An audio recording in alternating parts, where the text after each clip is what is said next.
7 minutes after 8 o'clock. A very good morning. Salaam alaikum. Welcome to the program. And of course, we kick off by tackling global news. And of course, that is the American elections with Professor Anthoni van Nieuwkerk. A very good morning to you. Welcome. And lovely talking with you once again. Thank you very much, and good morning on this auspicious day for democracy. Oh, well, I wonder if it is in fact democracy, but be that as it may, the entire global, the entire global population will have its eyes fixed on the elections and the outcomes thereof. Certain people are of the opinion that, whichever candidate wins, it's not going to make much difference in the lives of certain global communities or in America itself. So let's start off looking at Trump and Harris. They are, as I understand it, things change so rapidly, but last when I heard, they were locked in a dead heat as the final stretch approaches. And we've also been hearing that Pennsylvania will almost definitely be the winner of whoever wins in Pennsylvania will then definitely be the next president of the United States. Has there anything changed since then? What have you heard? And would that summary be correct? Yeah. Julie, allow me to start by just saying one or two sentences fairly quickly about my opening statement. It's an auspicious day for democracy. It's not as if there's only one election in America and we're all waiting for the outcome. Democracy is being tested throughout the world, from the big economies to the small ones, and we feel it very directly because here at home, we've had two contrasting election outcomes. Our one neighbor to the north had a peaceful transfer of power, if you want, a ruling party exiting the stage in one day and a new regime or a new government arriving the very next day without any drama. Our other neighbor to the east is engulfed in conflict where there's a contestation over the election outcomes and the role of the ruling party applying violence to oppress the opposition. I'm very glad to hear that one of your guests later on will talk about Mozambique, and I'll be listening in after our interview, because what goes on there, I think, will affect all of us in the region. Even here in South Africa, our ruling party lost its majority power, and so people ask questions about what comes after. Now, in America, I must say that I'm also of the view, the school of thought that says America is a superpower, if you want to be nice, or an empire, or a hegemon, to be slightly more correct. It exercises a very aggressive foreign policy to be able to maintain its position in the global political economy. And it's embroiled in forever wars. And there's even violence at home. So yes, the American economy is like a juggernaut that doesn't change direction very quickly, and definitely not because one or the other individual political leader dictates that it must change course. That is true. Despite that, I do believe that individuals matter and can make a difference. And so it is important to understand the persona of Harris on the one end and Trump on the other, because I do think they will bring a different flavor to the next administration starting in next year in January. What we do know, my next point is, we're all watching the American election because for the first time I can remember, I'm 63, for the first time that I can remember, Julia, I don't know how old you are, but it's a neck and neck. It is so close that no American commentator, never mind us in the global south, can really predict with any confidence who will win in the next day or two. And there I must quickly add a rider. There's a popular vote, and one of the two might win, the majority of the popular vote. It happens all the time. But that doesn't really matter, because just a few days later, all the federal states of America will send their delegates to the Electoral College, of which Pennsylvania will send, I think, 19 to the Electoral College, which consists of 530 seats, and the magic number is 270 votes in that college, in that meeting of delegates. And the first candidate who gets to 270 will be declared the winner. So this is a very awkward situation. Even so we know that in most of America, most of these federal states are comfortably blue or red, comfortably through Trump territory, Trump terrain, Trump land, or Harris land. But there are 7 so-called swing states where nobody can really predict in which way the state will go. And of those 7, as we've just discussed, Pennsylvania is very closely contested. And as of last night, the pundits in America couldn't predict which way these swing states, including Pennsylvania, will go. Just to give you a flavor of the dynamic of the election, those 2 candidates, and we can discuss their personalities in a minute, visited in the last couple of weeks this swing state, this state in America, Pennsylvania, 20 times each. They have political rallies morning, noon, and night in a desperate attempt to swing that state into their favor. Professor, let me come in here. I'm going to put a question to you regarding Pennsylvania, and then we'll go for an ad break and come right back to continue discussing the elections there, particularly the personalities involved. What is so unique or special about Pennsylvania that is deemed as possibly one of the most important states to swing the vote in either one of the candidates' favor? Yeah, it's simply that it has a large number of delegates that it can send to the Electoral College 2 or 3 weeks later. And that is the important. So of all the states in America, there are huge ones, Texas, California, with big populations and large numbers of delegates, contingents that get sent to this Electoral College. But we know from history and studying the American elections that many of them are comfortably in the one or the other camp. So there's no contest. We know what the outcome is going to be, almost automatically.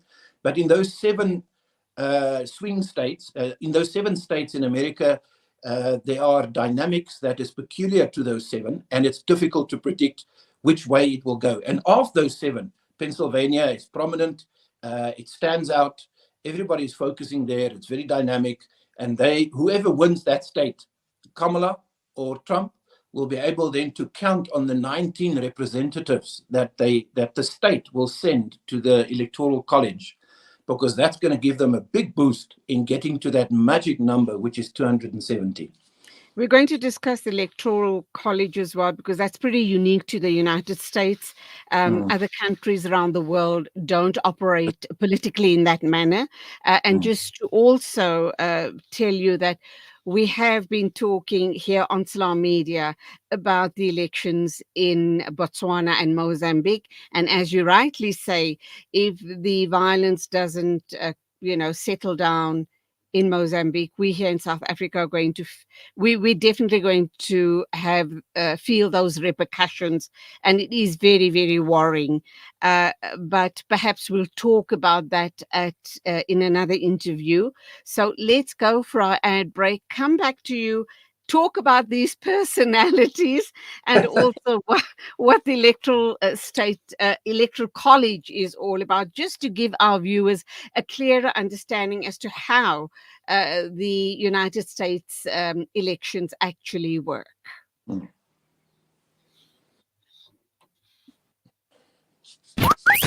This is Salam Media.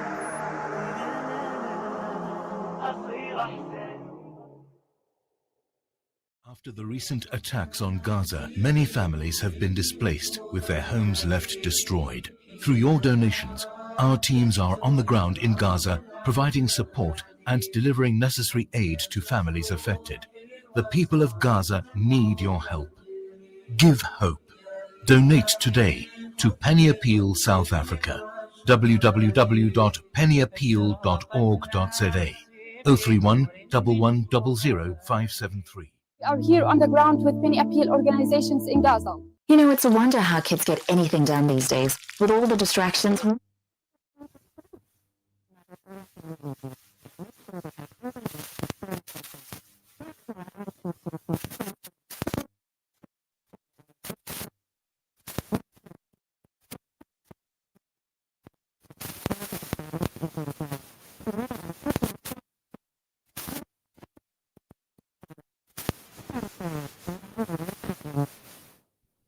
Join Hamza on his exclusive South African tour as he shares his personal experiences, never before seen footage, and powerful insights on the ongoing genocide in Gaza.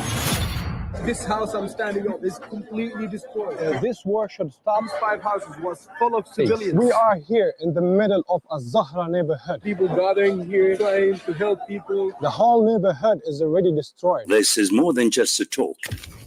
It's an invitation to witness Gaza through the lens of Hamza Sha'alan.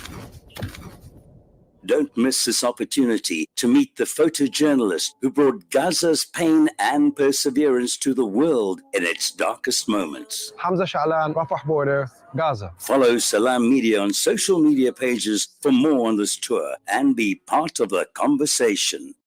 Discover the Africa of your dreams and surround yourself with her spectacular beauty. Relax beneath her serene sunsets and explore wildlife at its natural best. It's where the pride of Africa comes together. The Kwantu Private Game Reserve. Get to know the Big Five or cruise on an elephant safari game drive. Interact with lion and tiger cubs and enjoy world-class halal cuisine while we pamper you during your 5-star stay. Indulge in the true African experience. For reservations, call now on 042-203-1400 or visit kwantu.co.za. The Kwantu Private Game Reserve, the place of gathering. Valley's Motor Spares. LDVs, buckies, trucks, and earth-moving equipment. We deliver on time, every time. Please contact us via WhatsApp on 014-592-0925 or call 014-592-0925 or visit 28 Zenderling Street, Rustenburg. Remember the name, Valley's Motor Spares. Connect and stay ahead with Salam Media. This is Salam Media, coming to you live from South Africa. 20 after 8 o'clock exactly. Welcome back. We're talking with Professor Anthoni van Nieuwkerk.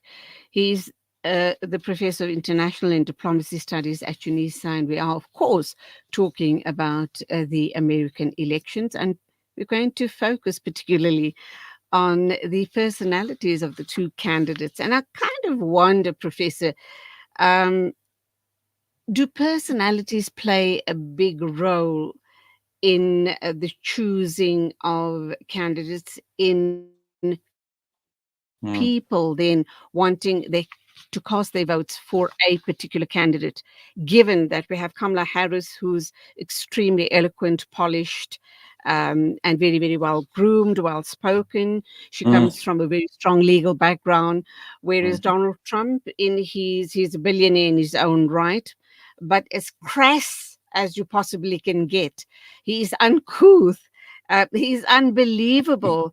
And despite all of that, he still seems to have huge appeal amongst lots of people, men, women, young people as well.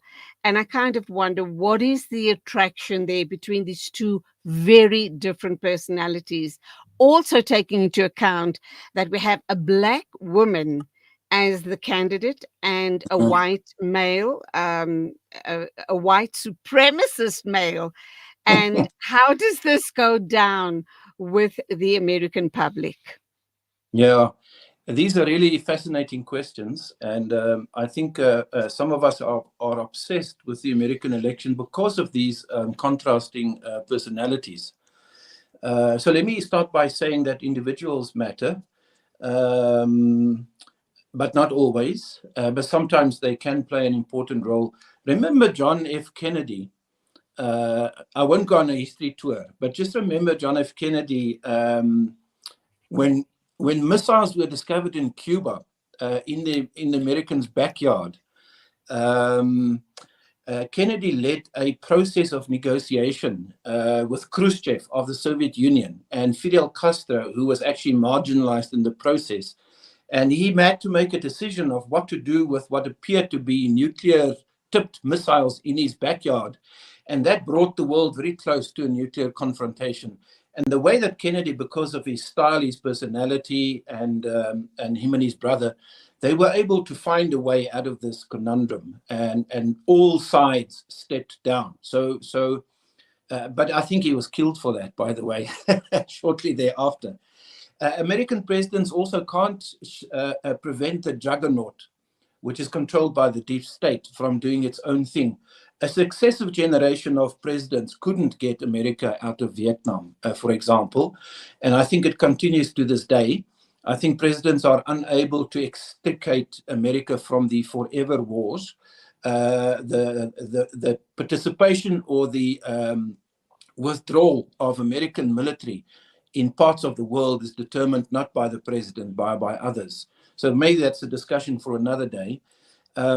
Kamala Harris rose to fame. Can I just come in here very, very quickly? When you say the forever wars of the Americans is controlled by others, would this be the supposed New World Order regime? Would it be by all the backers, the billionaire backers of different political parties in the United States? Would this be those very same billionaire backers who are involved in the armaments industry, and it serves them to have these forever wars so that they have an industry that is forever in operation, bringing in the money? Yeah, I think you're on the right track. I'm of that school that views the military-industrial complex in America as the determinant of American foreign policy. So it is not out of good faith that the political class in America, both Democrat and Republican, support Netanyahu in his quest to exterminate and conduct a genocide in the Middle East, beyond the borders of Palestine. Weapons are being delivered on a daily basis, not only by America but by the West, so including Europe, and it's unbelievable that Germany in Europe is at the forefront, and the Dutch, by the way, where I have ancestors, go out of their way. So these are the weapons dealers, those who make money out of violence, conflict, and misery, who determine the aggressive foreign policy of this very important country called America. Now, whether Trump wins or Kamala Harris wins, in my view, this war in the Middle East will continue. I don't see them backing off from supporting Netanyahu on his genocidal quest. It is very hard to understand or swallow, but I think this is the reality because there's money to be made.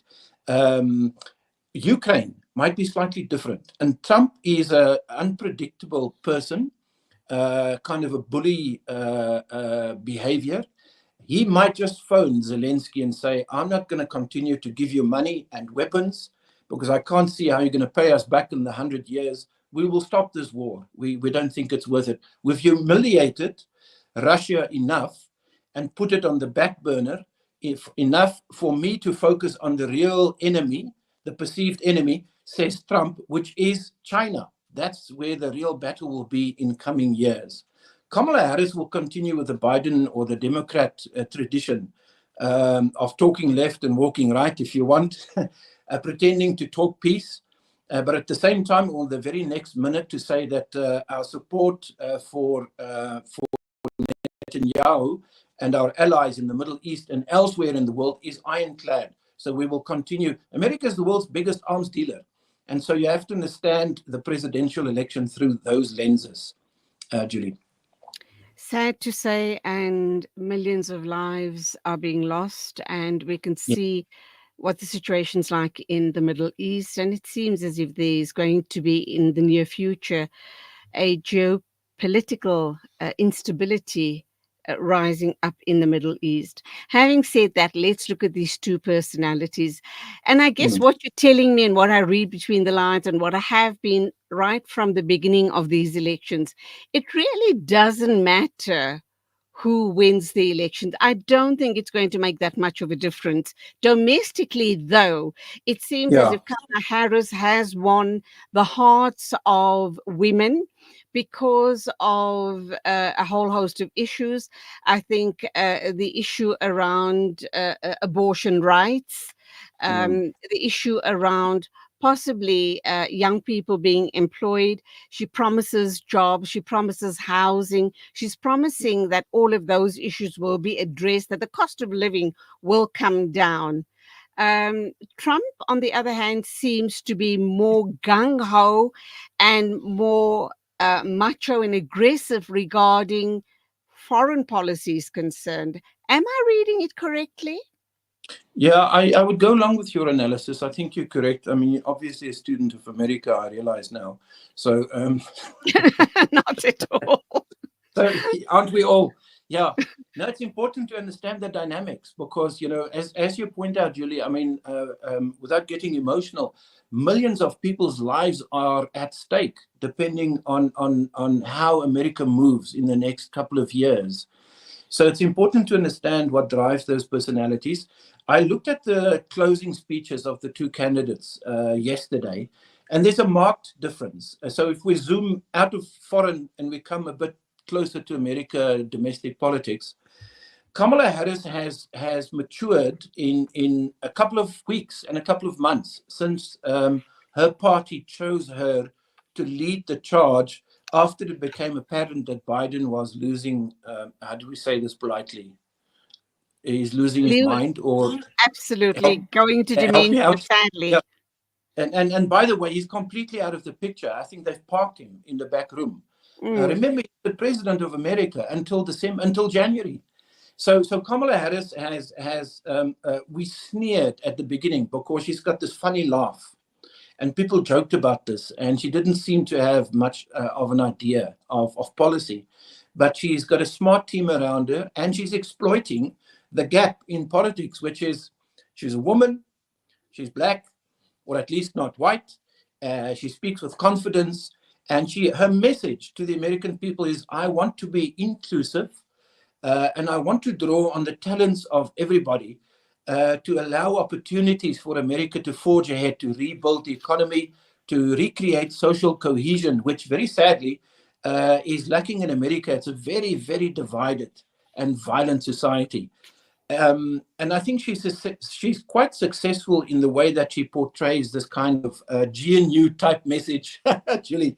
On the other hand, there's Donald Trump, and his last speeches just reinforced the perception that he is vindictive, he's angry, and he wants to become the president in order to settle scores.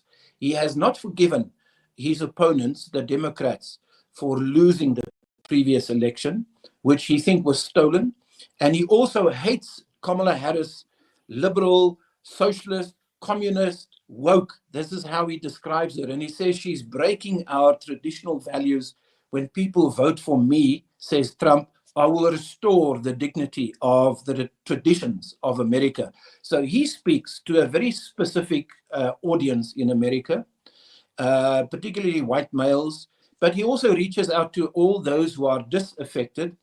And people say there's a contradiction here. Why would Arab Americans or Middle Eastern Americans support a man like that? It's because he is a disruptor and he dares stand up to the very rich ruling elite in America, that political class. And people support that. They like that. Okay, we're going to have to wrap up. Unfortunately, I have to ask you two very quick questions. The Muslim vote in America and the Arab vote, they're very uncertain as to whom to vote for, because it doesn't matter whether their vote goes to Kamala Harris or Trump. It's not going to make any difference to their lives in America and to their people back home in the Middle East. And then let's look at J.D. Vance, the I suppose, vice president elect, if Trump comes into power. He's married to an Indian woman, and yet he seems to be outright a racist. Yeah, so these are difficult questions, and I think there's a dilemma. Many people say, not many, some very strong voices say that whatever you do, do not vote for Kamala Harris, because she and her team and her administration is allowing a genocide, is complicit in war crimes, is if they didn't support Netanyahu the way they do or did or continues to do, the war would have come to an end earlier, arguably a peace process. So whatever you do, don't give her your vote, because she will continue to do in January what her administration has been doing for the last couple of years. But that leaves the very uneasy question: if you're a Muslim voter in America, can you really support Trump, who's got a totally different worldview and a set of values, which I think is very difficult for progressive people or liberal-minded people to associate with? And he's got a very strange running mate.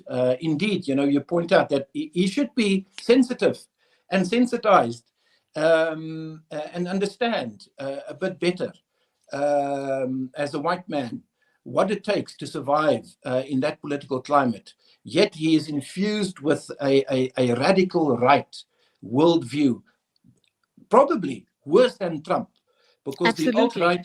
the alt-right have developed a set of targets, maybe that's a strong word, a set of objectives that they want to achieve if they come to power.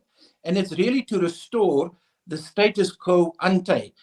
And what drives Trump, his running mate, and the atmosphere around the Republicans is people who are of color and liberals are taking away our cherished traditional values. We were in charge.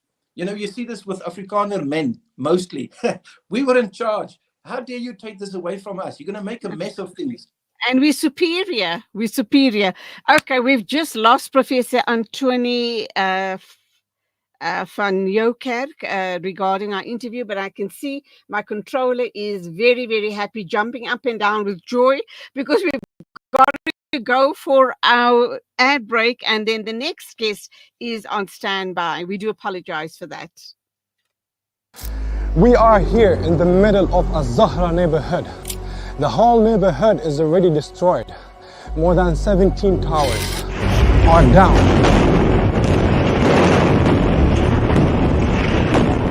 Here, as you can see, the firefighters trying their best to help. The people are still under the rubble. A lot of the people. Join Hamza on his exclusive South African tour as he shares his personal experiences, never before seen footage, and powerful insights on the ongoing genocide in Gaza. This is more than just a talk. It's an invitation to witness Gaza through the lens of Hamza Sha'alan. Don't miss this opportunity to meet the photojournalist who brought Gaza's pain and perseverance to the world in its darkest moments.